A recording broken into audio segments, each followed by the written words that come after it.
Եթերում լուրերի ժամն է, բարի երեկո։ Եվ այսպես գործարար Սամվել Կարապետյանը եւս 2 ամիս կմնա կալանքի տակ։ Հակակոռուպցիոն դատարանը դատավոր Սարգիս Դադոյանի նախագահությամբ քննել է Սամվել Կարապետյանի կալանքի երկարաձգման միջնորդությունը։ Դատարանի բակում մարդաշատ էր, գործընկերներն ու քաղաքական գործիչները եկել էին իրենց աջակցությունը հայտնելու գործարարին։ Հիշեցնեմ, հունիսի 17-ին Սամվել Կարապետյանի տանը խուզարկություններ կատարվել, ապա Կարապետյանը 2 ամսով կալանավորվել էր։ Օգոստոսի 15-ին հակակոռուպցիոն դատարանի դատավոր Տիգրան Դավթյանը 2 ամսով երկարացրել էր կալանքի ժամկետը, դրանից հետո եւս 1 ամսով երկարաձգվել էր նրա կալանքը։ Շատ եմ սիրում, բայց կներեք, դե ժամանակը Ես պիտի գա այդ ժամանակը։ Այդ ժամանակը ես եմ որոշում։ Դա իմ սահմանադրական իրավունքն է։ Շատ կարևոր է, որ որևէ ակտիվ, որևէ ընկերություն, որևէ չափի գումար Սամվել Կարապետյանի համար կարևոր չէ այնքան, ինչքան իր համոզմունքները։ Իր ասածը այդ ձևաչափով կարելի է ընկալել, ու մենք ընկալում ենք այդպես։ Իրենք մի բան պետք է ասեն, դա են ասում։ Մեր օպոնենտները ասում են, որ վտանգ չեն տեսնում մեր ուժի մեջ, վտանգ չեն տեսնում Սամվել Կարապետյանի հանդեպ մեր հասարակության վերաբերմունքի մեջ։ Եթե վտանգ չեն տեսնում, ինչու բաց չեն թողնում Սամվել Կարապետյանին։ Ինչու են տենց հետևողական բոլոր մեթոդները կիրառում, որպեսզի ինչքան հնարավոր շատ նրան պահեն կալանքի տակ։ Ես կարող եմ ասել մի պատճառով իրենք վախենում են, որ մեր հասարակության եւ Սամվել Կարապետյանի շփման արդյունքում իրենք շատ բաներ կարող է պարզ լինել, ու իրենք կարող է կորցնեն այն հասարակության մոտ սարքած վստահությունը, որը մինչև հիմա որոշ հատվածներում հասարակության իրենք կարողացել են ձեռք բերել ֆեյք նորությունների հաշվին։ Ոչ եկեղեցու վրա հարձակումներն են նոր, ոչ հանուն եկեղեցու մեր պայքարն է նոր, հայ առաքելական եկեղեցին դարեր շարունակ եղել է հարձակումների տակ, ու բնականաբար այդ հարձակումների վերջին հենց այս իշխանությունների դրսևորումը դեռևս 2019 թվականին էր, երբ նույնպես մենք բոլորս մեր ձևով ի պաշտպանություն կանգնած էինք եւ կանգնած ենք հայ առաքելական եկեղեցու համար։ Բնականաբար վերջին այս շրջանում, երբ հակաեկեղեցական շարժումը սրվեց եւ ակնհայտ է, որ իշխանությունների նոր թիրախ էր պետք, որովհետև իրենք արդեն 7-րդ տարին է մարդկանց ահաբեկում են նախկինների մասին այդ իրենց ատելության խոսքով, ու բնական է, որ մարդիկ հոգնել են, դու չես կարող մարդկանց տարիներ շարունակ նախկիններ ասելով անդադար տանես դեպի նորանոր կորուստներ, ու նոր թիրախ ստեղծելու, նոր չարի կերպար ստեղծելու համար է, որ ահավասիկ թիրախավորվեց ամենայն հայոց հայրապետը։ Ու բնականաբար բոլորս թե հայ ժողովուրդը, քրիստոնյա ժողովուրդը, թե հայ առաքելական եկեղեցու բարերարները ամեն մեկն իր ձևով կանգնած է ի պաշտպանություն մեր ինքնության եւ արժեքների, նույնիսկ ես կասեմ, որ այսօր ոչ թե հայ առաքելական եկեղեցու պաշտպանությունն է կարևոր որպես այսպես առանձին ինստիտուտ, այլ թիրախավորված է ընդհանրապես մեր ինքնությունն ու արժե համակարգը։ Հետևաբար մենք որևէ առանձին կառույց չենք պաշտպանում, այլ հայի տեսակն ու ինքնությունը եւ արժանապատիվ ապրելու մեր երկրում պատվով ապրելու, թշնամու առաջ չստորանալու կարևորագույն արժեքներն ենք պաշտպանում։ Պարոն Կարապետյանի մասով ասեմ, որ պարոն Կարապետյանը քաղաքական բանտարկյալ է, խղճի բանտարկյալ է, մարդը պայքարում է իր ազգային արժեքների համար, իր պետության ազգային նկարագիրը պահպանելու համար եւ այն ինչ որ անում է նիկոլական ռեժիմը պարոն Կարապետյանի նկատմամբ, դա ուղղակի քաղաքական հետապնդում է դասական իմաստով։ Ամենադասական իմաստով Սամվել Կարապետյանը քաղաքական բանտարկյալ է եւ այս իշխանությունների պատանդն է, ինչպես Ռուբեն Վարդանյանն ու Արցախի ռազմաքաղաքական ղեկավարությունը Ալիևի ռեժիմի պատանդ են, այնպես էլ սրբազանները Սամվել Կարապետյանը, Դավիթ Համբարձումյանը եւ այլ քաղաքական բանտարկյալներ այս ռեժիմի պատանդներն են։ Գաղտնիք չի, որ Փաշինյանը բոլոր հնարավոր պետական անօրինական, հակաօրինական լծակներով պայքարում է այլախոհների դեմ։ Այդ թվում նաև պարոն Կարապետյանի հաշվի առնելով իր ազդեցությունը եւ կշիռը եւ հարգանքը, որ ինքը վայելում է Հայաստանի Հանրապետությունում եւ դրա սահմաններից դուրս։ Ուստի բոլոր հնարավոր միջոցներով ինքը փորձելու է պայքարել, վստահ եմ, որ պարոն Կարապետյանի համար այս ամենը կանխատեսելի էր եւ սրանցից ոչ մեկը, ոչ հեծի հետ կապված զարգացումները, ոչ էլ բնականաբար ապօրինի ազատազրկումը չեն կարող ազդել պարոն Կարապետյանի վճռականությանը։ Իսկ այս ընթացքում հանրային ծառայությունները կարգավորող հանձնաժողովը դադարեցրել է ՀԵՑ-ի էլեկտրաէներգիայի բաշխման լիցենզիան։ Հանձնաժողովը 4 կողմ եւ 1 դեմ հարաբերակցությամբ քվեարկությամբ ընդունել է որոշում Հայաստանի էլեկտրական ցանցեր ՓԱԿ բաժնետիրական ընկերության էլեկտրական էներգիայի հզորության բաշխման լիցենզիան դադարեցնելու մասին։ Ժամանակավոր կառավարիչը կշարունակի կատարել պարտականությունները մինչև անցումային շրջանի ավարտը, ապահովելով կայուն եւ հուսալի էլեկտրամատակարարում։ Սխալվել են ցանկություն ունենալով իբրև թե ՀԵՑ-ը այնպիսի, այսպես Սամվել Կարապետյաններով ծառայել է քաղաքական նպատակների, հիմա իրանք են ուզում ծառայեցնել, հիմա արդեն պարզ փորձը ցույց է տալիս, որ մեր ժամանակ ՀԵՑ-ում ղեկավար պաշտոններ են զբաղեցնում եւ այս ուժի, եւ իշխող ուժին, եւ ընդդիմադիր, եւ նաեւ նեյտրալ, այսպես մարդիկ, իսկ այսօր բոլորը տեսնում եք, որ եթե անգամ տեղական ԿՊ-ի ներկայացուցիչներ չեն, ու ամենայն դեպս վկայականով, բայց ներքուստ ավելի այսպես ԿՊ-ական են, քան մնացածը։ Մի խոսքով հաշվի առնելով այս ամեն ինչը հայգել հայրենակիցները ձեզ խաբել են։ Ես որոշումը համոզված եմ ինչա լինելու, բայց դա ինձ համար ամենայն դեպս նորություն չի, եւ այստեղ եմ ոչ թե հանձնաժողովի վրա ինչ-որ ձեւով ազդելու, ես ուզում եմ ասել, որ ամենայն դեպս ես այստեղ եմ, ես 3 օրվա ընթացքում ձեզ ամեն ինչը ցույց տալու համար։ Հանձնաժողովի որոշումը վաղուց եւ կայացնելու է։ Ինչ վերաբերվում է հետագա ճակատագրին, ես խնդրում եմ, որպեսզի այսուհետև այն որ նույն բաները ներկայացվելու են առանց փաստական հանգամանքների, առանց ապացույցների, դա աներկբա է, այսպես ասած, ինչպես նշում եք։ Ազգային ավտոմobիլների կառավարության ղեկավարը ու աներկբա է հայտնված է։ Ես եմ ասում, որ դա աներկբա է, բայց հավատացած եղեք, որ ուշ թե շուտ այս մասով լինելու են քրեական գործեր,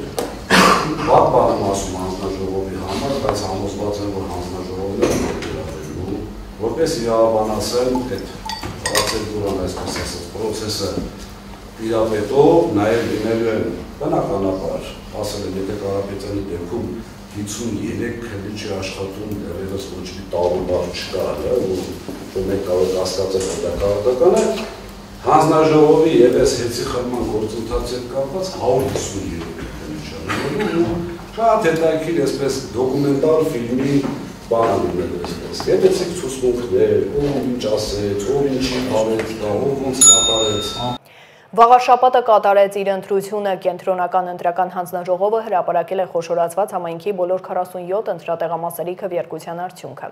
Հավաքանի են անցնում 3 քաղաքական ուժեր՝ Քաղաքացիական պայմանագիրը, Հաղթանակ դաշինքն ու Մայր Հայաստան կուսակցությունը։ Հավաքանիում Քաղաքացիական պայմանագիրը կունենա 19 մանդատ, Հաղթանակ դաշինքը 12, Մայր Հայաստանը 2 մանդատ։ Սա նշանակում է, որ Քաղաքացիական պայմանագիրը միանձնյա կարող է համայնքապետ նշանակել առանց որևէ ուժի հետ կոալիցիա կազմելու։ Համայնքապետի թեկնածուն Արգիշտի Մեխակյանն է, որը շնորհակալություն է հայտնել վստահության համար։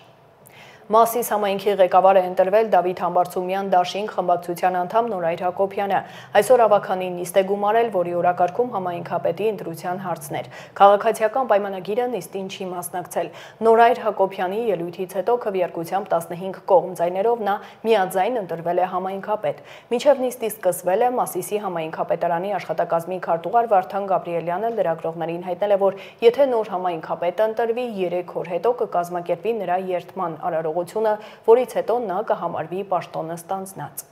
15 ձայների կողմ արդյունքով Մասիս համայնքի ղեկավար է ընտրվել Հայաստանի Դավիթ Համբարձումյան դաշինք խմբակցության թեկնածու Նորայր Արեգի Հակոբյանը։ Խնդրում եմ հաստատել։ Սույն որոշումը ուժի մեջ է մտնում ընդունման պահից։ Շնորհավորում եմ ընկեր Հակոբյան, ձեզ ժողովուրդ։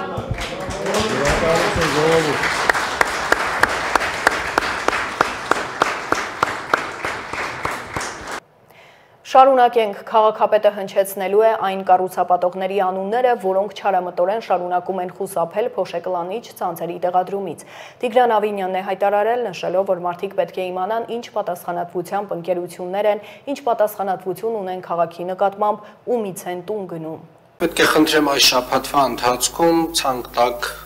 բոլոր այն կառուցապատողների, նկատմամբ ամենաշատ արձանագրություններն են կազմվել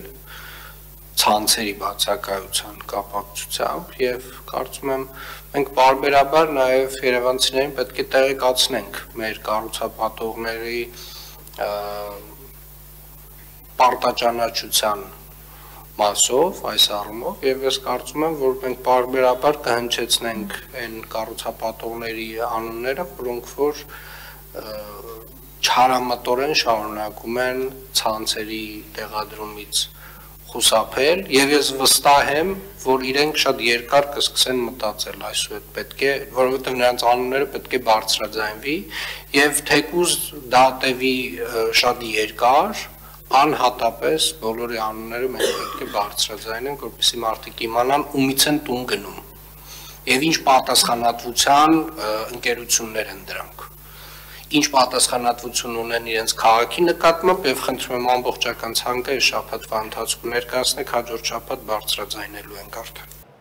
Այժմ առաջարկում եմ ծանոթանալ աշխարհում կատարվող իրադարձություններին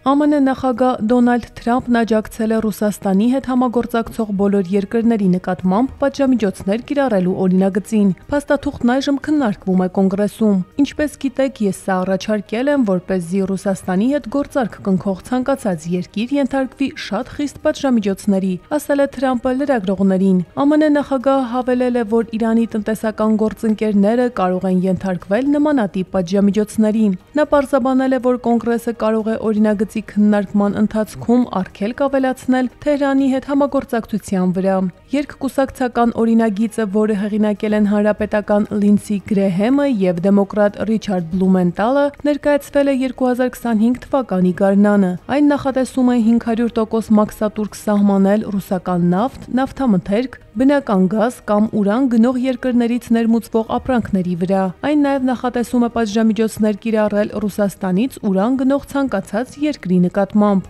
Օրինագիծը պաշտպանել են 100 սենատորներից ավելի քան 80-ը։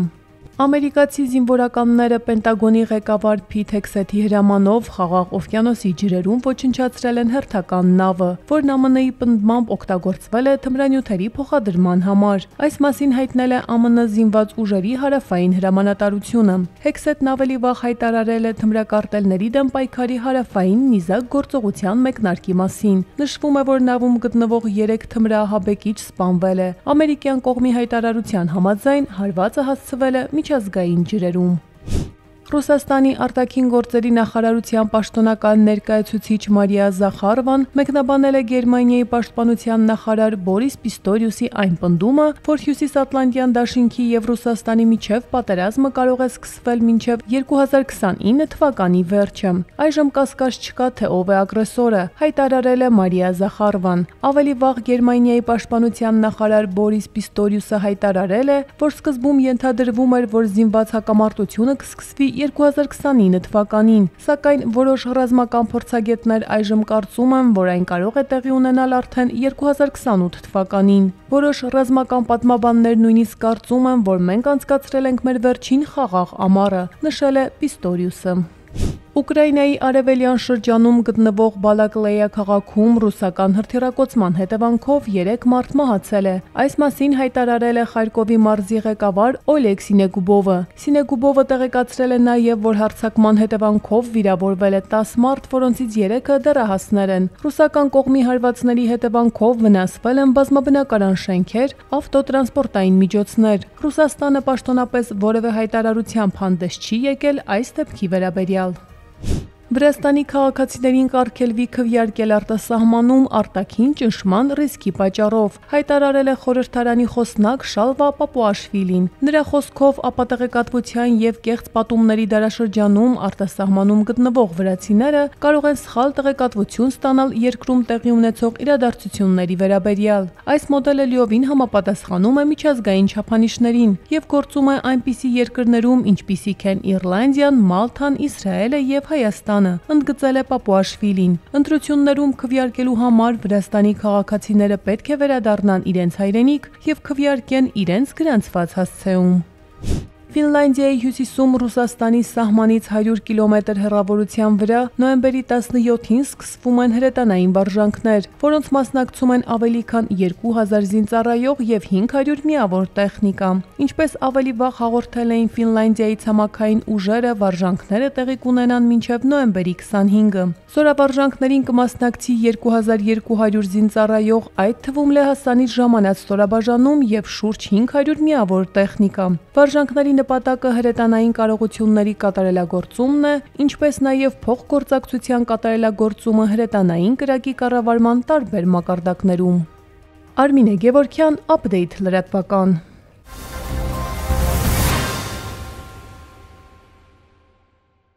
Նոյեմբերի 16-ին անցկացվել է Դուքենդոյի Հայաստանի առաջնությունը։ Մրցումներին մասնակցում էր 950 մարզիկ։ Հաղթողները հաջորդ տարի կմասնակցեն տարբեր մրցումների։ Հայաստանի Դուքենդոյի ֆեդերացիայի հիմնական նպատակն է դաստիարակել կրթված սերունդ, կտրել երեխաներին փողոցից ու դաստիարակել հայրենիքին պիտանի մարդիկ։ Շնորհավորում եմ Հայաստանի Դուքենդո ֆեդերացիային այսօրվա Հայաստանի առաքելության կապակցությամբ։ Ողջունում եմ եւ քաջալերում եմ իրենց, որովհետեւ մեծ աշխատանք են տարել ամբողջ թիմով, ֆեդերացիայի նախագահի գլխավորությամբ, Հայկ Վարդանյանի եւ մարզչական թիմով, եւ այսօր ստուգատեսն է մարզիկների, թե ով ոնց է պատրաստվել Հայաստանի առաքելությանը։ Ցանկանամ ազնիվ մրցակցային պայքար ու հաղթի ուժեղագույնը։ Այժմ կայանում է Դուքենդո ֆեդերացիայի Հայաստանի առաջնությանը։ Մենք այս առաջնությանը ունենք թվով 920 մարզիկ մասնակից։ Նրանք տարվա սկզբից մասնակցել են մի շարք մրցաշարերի, ուղեգիր են ձեռք բերել Հայաստանի առաջնությանը մասնակցելու եւ այսօր որոշվելու է նրանցից լավագույնները, որոնք արդեն ուղեգիր ձեռք կբերեն միջազգային առաջնությունների, Եվրոպայի առաջնության եւ աշխարհի առաջնության մասնակցելու համար։ Իսկ Գագիկ Սուրենյանն արևոտ եղանակ է խոստանում առաջիկա 10 օրերի համար։ Օդի ջերմաստիճանն էլ էապես կբարձրանա։ Բարև ձեզ սիրելի հայրենակիցներ, ինչպես եւ կանխատեսվել էր, վերջին 2 օրերին մեր երկիրը գտնվում էր միջերկրական ծովից ներթափանցած ցիկլոնի ազդեցության գոտում, ինչի արդյունքում հանրապետության առանձին հատվածներում դիտվեցին կարճատև անձրևներ։ Բայց առաջիկա ժամերից սկսած այդ ցիկլոնը ամբողջությամբ դուրս կգա Հայաստանի տարածքից, այն իր տեղը կրկին զիջում է հարավ-արևմուտքից ներթափանցող տակոտային հոսանքներին, որոնք մինչև անցյալ վերջին օրերը կմնան Հայաստանի տարածքում։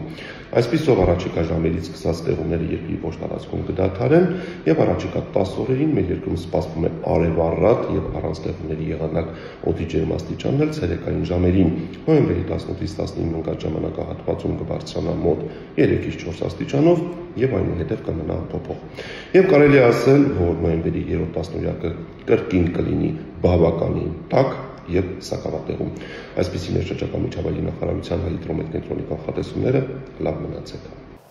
Այսքանը դուք դիտում եք Update լրատվականը, հաջողություն։